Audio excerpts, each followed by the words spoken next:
prohibitions. And I want you to know that, I just came from a committee where we voted to preserve Confederate monuments. So I'm restraining myself because my heart hurts. I get frustrated because I see policies that are supporting a perspective of history that is politically motivated. And by no means do I think that's the bill sponsor's intention, but just based on the past several sessions where we've had similar legislation, there does seem to be this pattern where the state gets to dictate speech, the state gets to dictate what history is appropriate versus not appropriate. And I do have concerns that we're citing parts of Florida law that are being enjoined currently. And so I don't think we should continue legislating those areas while we're waiting for courts to make their decisions.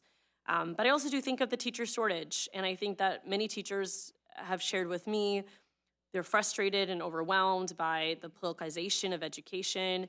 They're scared of doing the wrong thing to get fired because they talk about a part of a racial history, or they talk about sexism, or identify an LGBTQ plus student, or maybe they are LGBTQ and fearful of that. And so I just get overwhelmed by the pattern of policies that continue to fit under this banner of opposing identity politics, which ironically is not defined in law. The only time we mentioned any politics in law was in Senate Bill 266 last session, and it's never defined.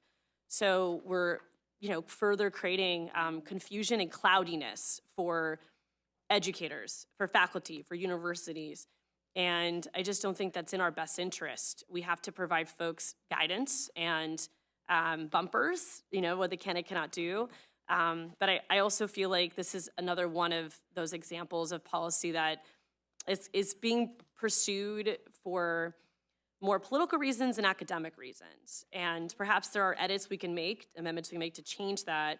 But as it stands now, I cannot support this bill, as I do fear its repercussions are going to not only make it harder to retain and recruit good teachers, but create even more confusion for what teachers can and cannot do, which at this point I think we should provide them with more of a roadmap than more rules, because they already have so many rules to follow.